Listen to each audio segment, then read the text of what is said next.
O'zi aslida oshqozonni tayyorlash uchun ovqatdan yarim soat oldin bir piyola yoki bir stakan iliq suv ichgan yaxshi oshqozon tayyorlanadi. Lekin olimlarda shunaqa fikr beradiki, qorning ochganda deydi, darrov ovqatga yopishmagin, oldin bir piyola suv ichib ko'rgin deydi. Balkim sani talabing bu suvdir deb aytiladi. Agar ovqatingiz o'ta quyuq bo'ladigan bo'lsa, uni ozgina suyultirish maqsadida suyuqlik mumkin. Bu ham endi qanaqa kofe, choy emas, har xil gazli napitkalar yoki shirin ichimliklar emas masalan. Bu oddiy o'sha iste'molga yaroqli bo'lgan suv hisoblanadi. Aralash yegan paytimizda masalan bizda tushuncha qanaqa go'sht, to'g'rimi? Biz go'sht deb qabul qilamiz. Lekin organizm quyon go'shtiga boshqacha, tovuq go'shtiga boshqacha, mol, qo'y go'shtiga boshqacha ferment ajratadi. Bu eng katta xato. Demak, bir qozonda ikki xil go'shtni solib pishirilgan taom ham aralash taom hisoblanadi. Aralash taom hisoblanadi. Mana shuning uchun aytamanki, qarab yeylik o'rtoqlar, iloji boricha badhazm bo'lmaydigan narsalar. Masalan, siz ovqatdan oldin keladi, kimdir shirinlik yeb oladi, pirojnik. Yegan paytida organizm birinchi o'sha shirin narsani hazm qilishni boshlaydi, go'shtni ikkinchi o'ringa qo'yadi. Chunki go'sht kerak bo'lsa 6-8 soat davomida hazm bo'ladigan narsalar. Ko'p ovqat yeyildimi, aralash yeyildimi? Mana Brian Owens AQSh ovqatlanish masalalari bo'yicha psixolog shunaqangi aytadiki, har xil davrdagi kartinalarni o'rganib, asosiy ovqatning hajmi deydi, ota-bobomizga nisbatan 66% ga oshib ketgan deydi. Hozirgi kunda. Nonning hajmi 20% ga deydi. Mana qarang, likopchaning hajmi 60%. Endi bu 60% likopcha degani men tog'oraga aylandi. Tog'orada biz ovqat yesak ham bizda kasallik ko'p. Ko'ryapsizmi?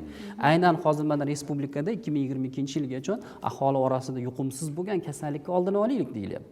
Yuqumsiz deganda mana o'sha sahrli diabet, qandli diabet, yurak qon tomir kasalliklari, semizlik, onkologiya va hokazo. 3-o'rinda yaxshi chaynamasdan yeyish. Ovqatingizni turiga qarab turib, sizga 14 martadan 35 martagacha chaynash tavsiya qiladi. Lekin mana hozirgi yana o'sha zamonaviy inson shoshamizmi? Beixtiyor tez-tez uyda mana sekin chaynab yeydigan bolalarni ham hattoki biz shoshilamiz. Muncha sekin yeysan, muncha sekin yeysan.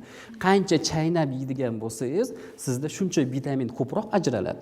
So'lak bilan aralashib bosh miyaga informatsiya boradi, ma'lumot.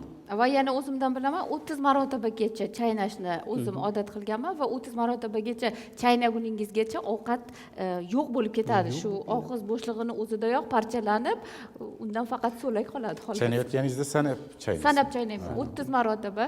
Mana shunaqa insonlarda aynan sizda oshqozon ichaklarida, o't qoplarida muammo bo'lmaydi, chunki yaxshi chaynalgan paytda.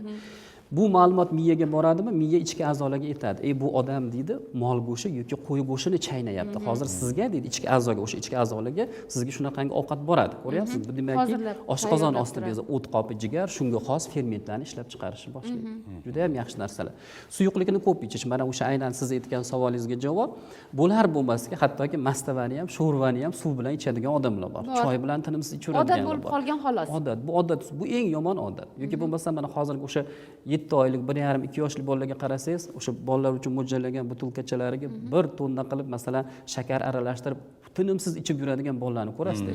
Bunaqasi mumkin emas. Men hattoki aytamanki, bu qancha ko'p suyuqlik ichilgan paytda oshqozonda xlorid kislota parchalanib ketaveradi.